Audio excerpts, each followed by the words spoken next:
Here we have 2 more egg trays full of seeds. We just filled them all up and put the seeds in the water. We're going to put a lid on the bucket and put it under the grow lamp in a minute. But before we start, just let you know what we have inside.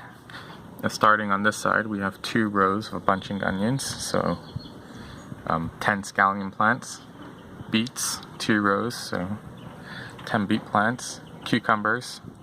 We have 1 row here, and then Roma tomatoes in these 2 rows here, and 1 row of summer squash, 1 row of watermelon, 1 row of Aunt Molly's ground cherry tomatoes, and then 1 more row of cucumber all the way at the end.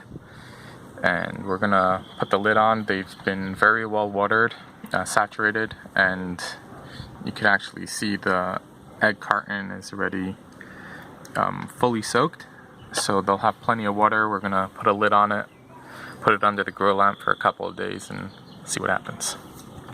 Before we sign off, these are the seedlings that we started last week. See the pole beans really taking off. This last one here is trailing behind. The watermelon didn't come up yet. But the radishes have all sprouted. Tomatoes did not. We have 1 spinach plant that came up. The other 5 we're still waiting on, and the peppers did not sprout yet. And the other melons here are doing pretty good.